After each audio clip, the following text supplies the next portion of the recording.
Are you holding on to something that you should be letting go?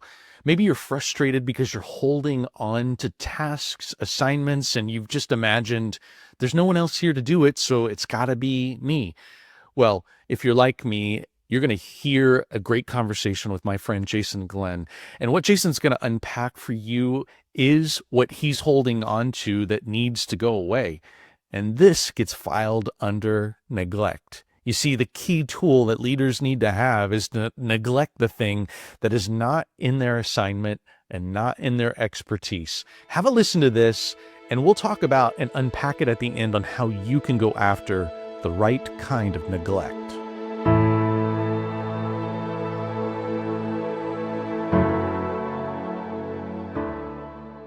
Well, hey, today I am here with Jason Glenn. Jason is a close friend. He's a ministry partner here in the Dallas-Fort Worth area. But Jason is a lot of things to a lot of people. Jason's a husband, a father of 2 sons, and he's a faith-driven wealth strategist. Maybe we'll get into talking what a wealth strategist is, because if you think it has something to do with financial planning, you're wrong. If you think it has something to do with accounting or financial oversight, you're also wrong. It's a unique title. I love this, wealth strategist.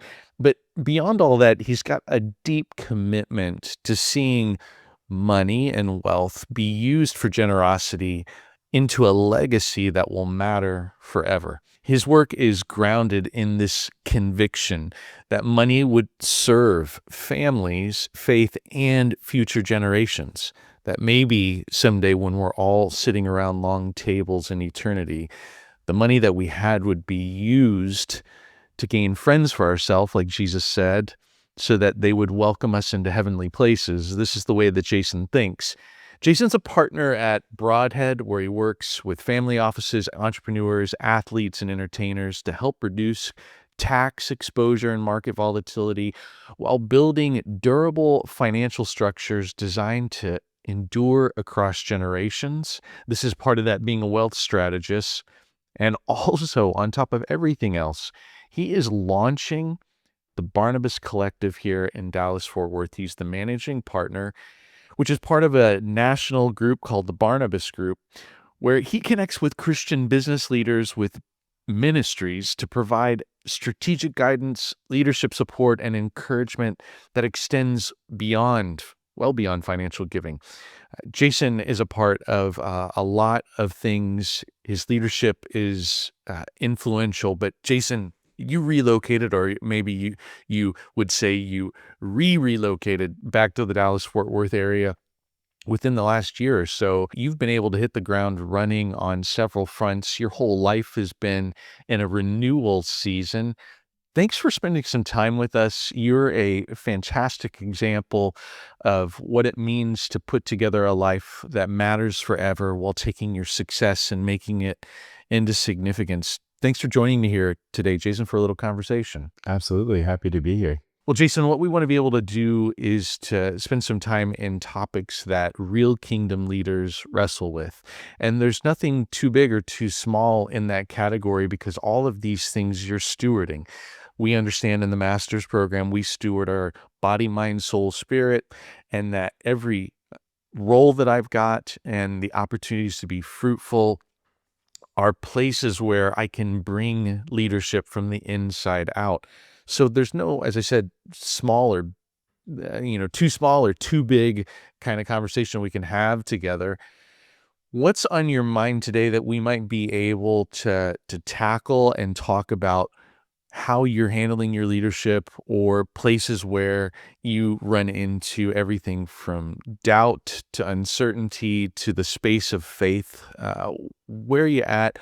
What are we going to tackle today in terms of a conversation that would serve you well? Yeah, that's a loaded, heavy question today. Moving back to Dallas, I say moving back because Texas wants to make sure that you've had familiarity in the past, and so I moved back to Dallas in May of 2024 and hit the ground running. It was time for a new season and chapter in life, and really hit the ground running in the sense of started a new career, and at the same time, like you mentioned, launching the Barnabas Collective. And I'd say it's brought a big challenge for me, and I love a good challenge. But this season has brought the term capacity to mind a lot.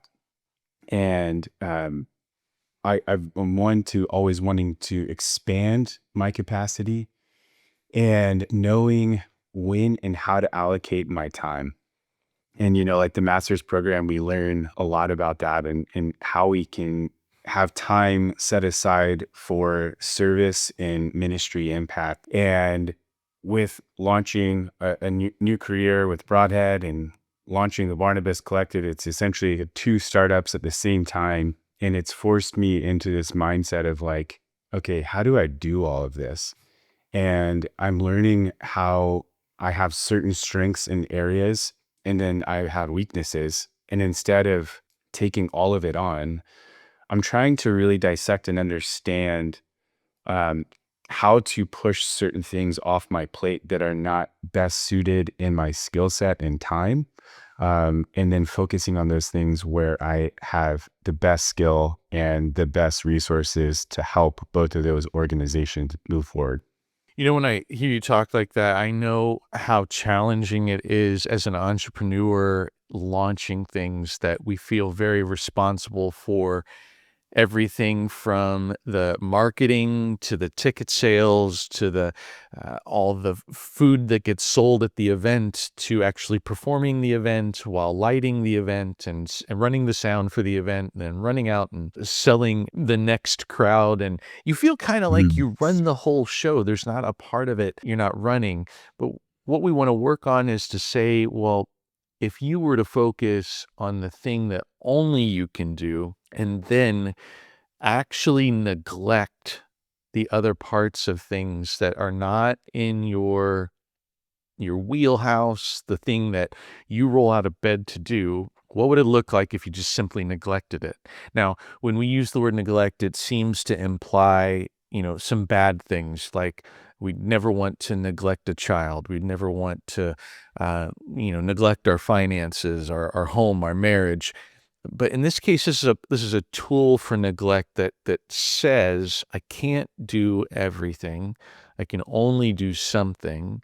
And if I'm going to do something that's going to matter, what do I want to apply my time to? Because we're limited. So with that, what would hold you back from neglecting things that aren't in your wheelhouse? Just theoretically, how would you get in your own way and say, I need to do this anyway. I have no choice. I would say to myself, I have no choice. I have to do it. Why wouldn't you just neglect some things that are not the things that are best suited for Jason? That's a good question. When you bring up the word neglect, it kind of makes my skin crawl a little bit. It's a bad word for me in the sense of wanting to do things with excellence in every area of life. That means that I struggle neglecting anything.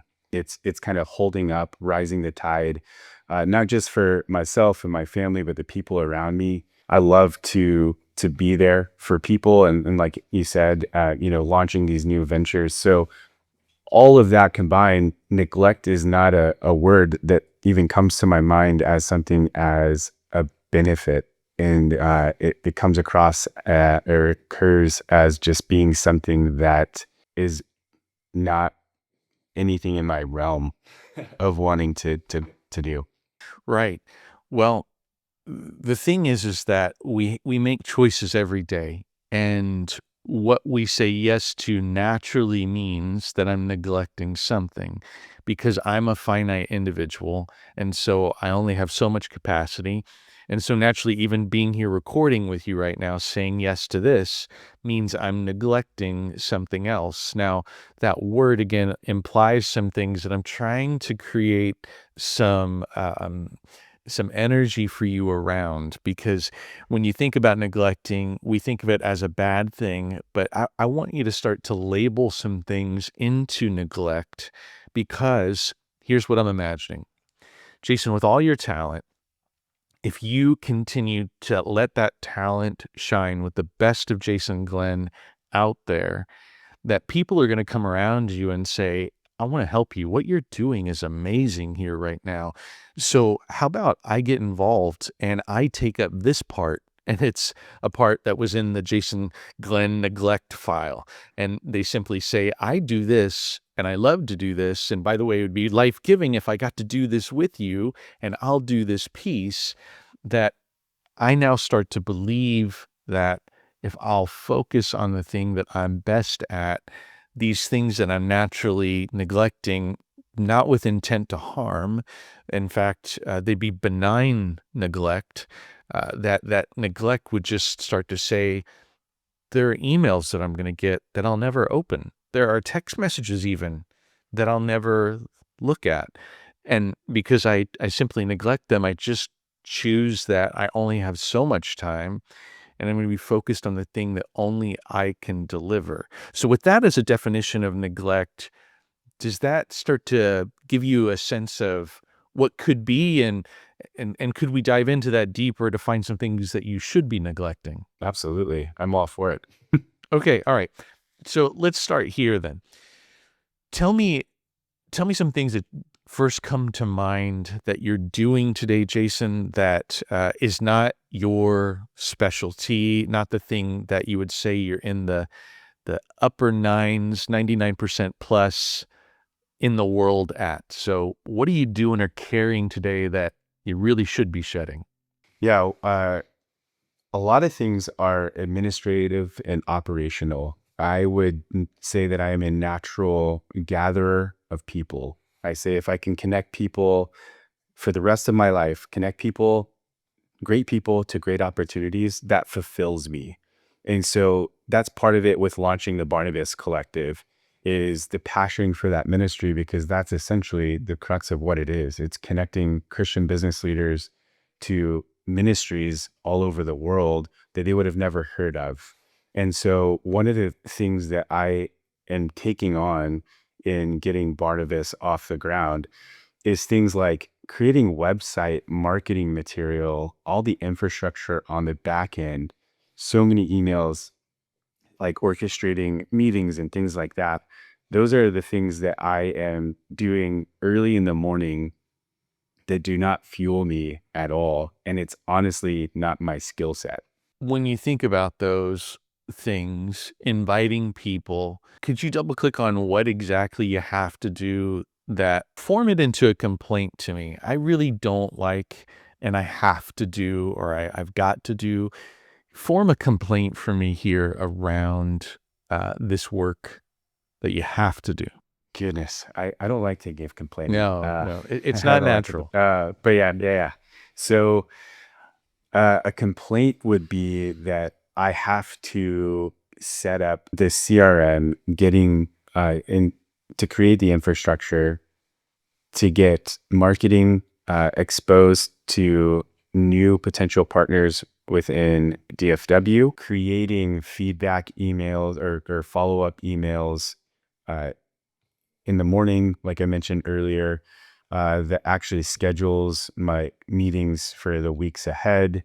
I'm going out and meeting with venue directors and going through all of those checklists.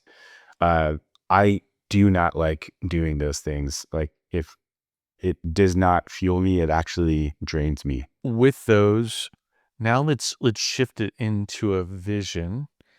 Give me a vision where you're not responsible for CRM, but you're still accomplishing the mission. Include in that vision, you're not writing the emails or setting up the venue logistics.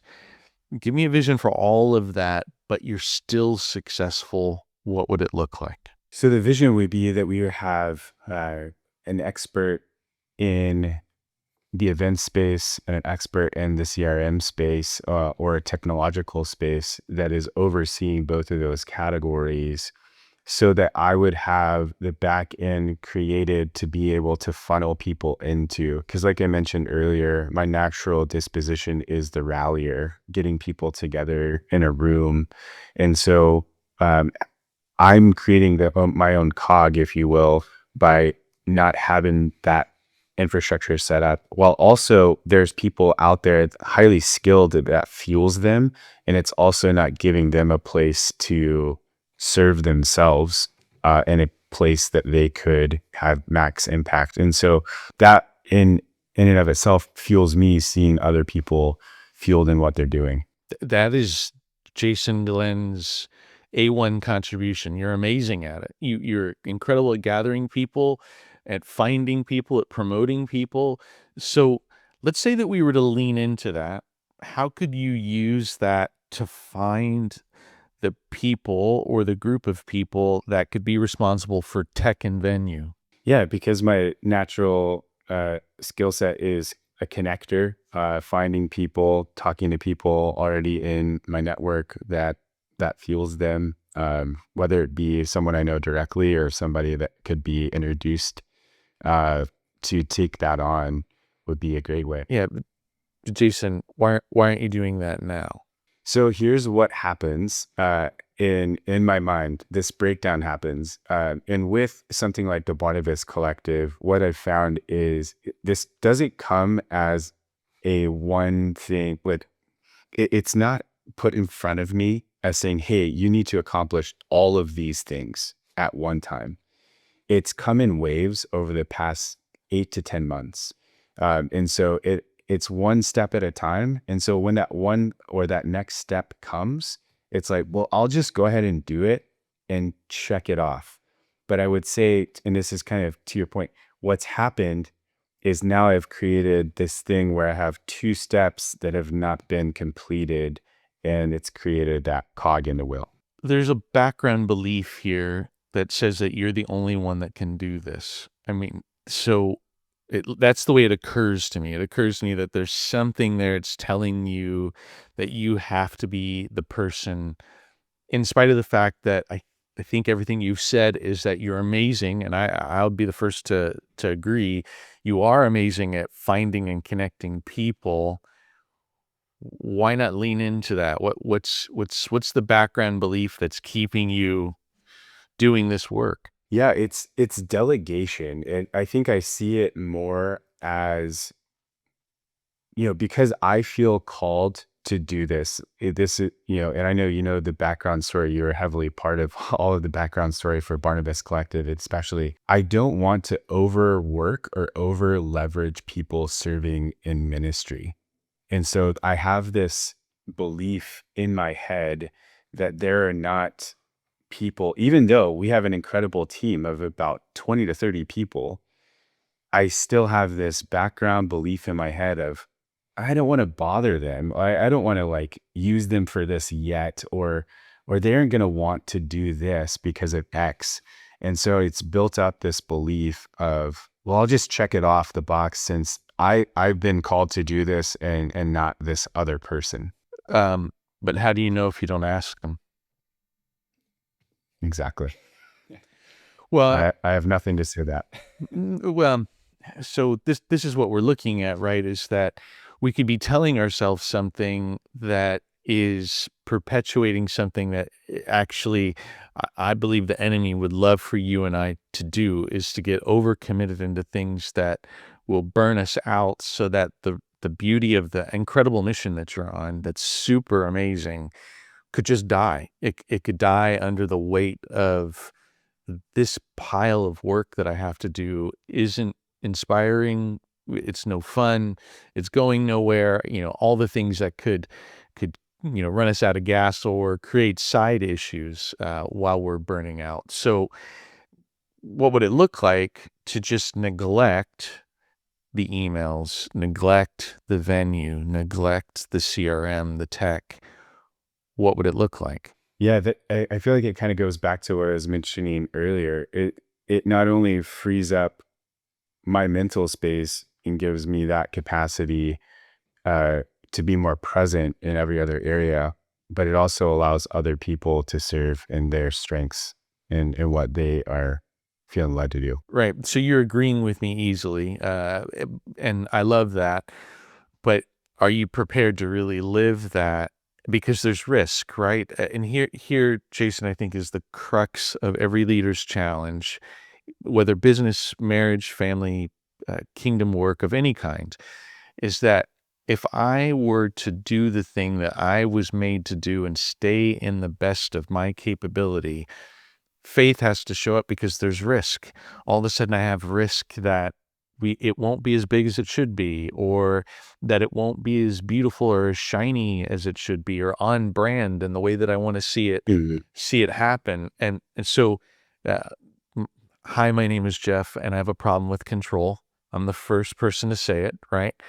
And leaders and entrepreneurs also have that challenge of of wanting things to go so well that we stay overly in control. I'm asking you to, really consider with me, not, and I know we can easily agree theoretically, what's going to keep you? How are you going to get in your way to really just start to say, I'm not doing this stuff anymore.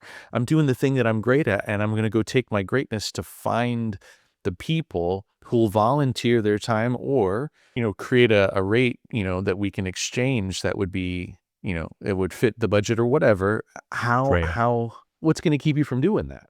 Yeah. I mean, it creates, this is one of the things that I love about coaching conversations like this is you never, it almost seems too simple. Like, yeah, why haven't I processed that before? But I mean, it's my own mental blockade.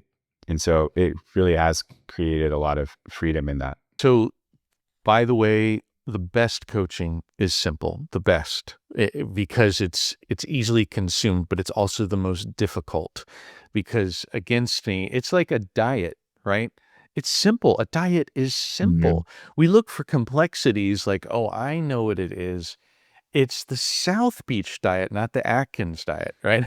And all of a sudden I think I've found something where it's basically the same with a different name. And so it's simple. It's just eat less, burn more calories. Simple. And so this simple approach, I want to go after, like, how are you going to get in your way, or how are you going to sabotage yourself? Because we all are fighting against sabotaging the vision, right? My fear will push down the vision. I'll sabotage what I think is most important in the name of temporary. So wrestle with me in real time here. What are you going to do to get in your way, to actually just simply say, I'm going to neglect that. I'm going to neglect those things. I get in my way because I could see myself just not doing that. And just when you've built up years and years of just like, I'll knock it out, I'll do it. It's almost like any other rhythm of life. It takes time and practice to break those habits. And so in something like this, it's just setting specific markers. And if I don't set those specific markers, then I'm going to continue to push that down the line of getting it off my plate. I don't know about you, but I'm really bad with my hands. I've always admired people that can build things with their hands. I'm terrible at it, and I've attempted it. There was a time when I attempted to build a tree house for my sons. I bought all the wood and started to go at it until I realized that the whole thing was going to look like an art piece, not a tree house. It was going to be janky and slanted. But the thing is that I thought, I can do that. I can hammer a nail. I can screw in, these bolts. I can saw the wood, which in essence I can. But then I realized and needed to hire some real carpenters to finish the job. And it turned out beautifully. They fixed all my problems. So thinking about it like the end state, saying that it's about practice and routine, you could lock yourself out of those things. You could cancel accounts. You could simply not Mhm. respond to emails. How repulsive is that thought? I'm not going to respond to the email. I'm not going to pursue the contract to finish the venue. I'm no longer going to send emails. I'm no longer going to build the CRM. How repulsive is that thought? Honestly, it's not repulsive anymore. It's pretty freeing. Yeah. But yeah, I mean, starting off, like I said, it just kind of made my skin crawl. Just like, there's zero chance I could do that. Well, there's always the carrot and the stick here. So let's say that now you're motivated. What would you gain? What would Jason gain from following this vision? What do you stand to benefit from a vision where you have an expert that's taking tech and venue, and you're just focused on funneling people into this Barnabas Collective? I mean, it honestly rallies people behind the vision. You can't have people behind a vision that have no purpose in the or stake in the game, if you will. And this is going to allow more people insight and help into the ministry and getting that off the ground. It also creates, again, more capacity for me to operate in the areas that are my strengths. And then things are done in excellence in all categories. Like I said, I love seeing things done with excellence. And so, if the software side of things or, email responses, admin side of things are not my expertise, then it's not done in excellence. And so, it'll end up shining stronger at the end of the day. So, Jason, I think the greatest challenge here is accountability to vision, right? And if it's just me without anyone else, I have no accountability to my vision. And what we like to say is integrity fuels growth. And so my commitments to that vision create integrity, and my soul starts to believe that I'm actually going to follow through on something. So who could you make commitments to that you could stay accountable with this process that would also help you to follow through? Because my experience of success in this is that when I announce my diet plan or whatever that is and stay accountable with someone, I go somewhere. Who do you sense needs to be involved in that? Who do you want to be accountable to start to follow through on this vision? One of the big things is actually saying your vision, because it puts it out into the world around you. And so honestly, just being on something like this podcast, there's enough the people around me that will hear this, listen to this, and can check in on that in and of itself. But then there is the obvious tighter knit group of people within the Barnabas team that I will be reaching out to have those conversations with, to hold me accountable. Okay, so for those of you listening that are in Jason's family, this is your invitation from Jason to hold him accountable to this vision. If he's grumpy and crabby, quite possibly he's been spending time working on the CRM or the website or dealing with logistics at the venue. So ask him, hey, how can I help? Or ask him, are you following through on this vision? This is the opportunity for all of us to be in accountability. I don't know what it is, Jason, as a side note, to where accountability became a no longer useful thing in the kingdom, where people would say, hey, this is what I'm struggling with. I need some help too, or here's a vision, or here's a commitment. Help me hold fast to this commitment. But having a community of people that are going to help you, it's going to benefit everyone when you're in that sweet spot. And now your Mhm. mentality is that I neglect the things that are taking away my life because I need life to be able to offer it to my kids, to my wife, to my business, to my ministry, all these things. Now neglect can be used as a category or a tool for me to get life back. Do you buy that? Mm. Absolutely. Absolutely. And I think it just really brings forth, I, as I reflect based on this conversation, I've always been in solopreneur type positions. And so it's been kind of, not that it's been a one man team, but that's just kind of the outcomes and the results are based on the efforts that I've put in.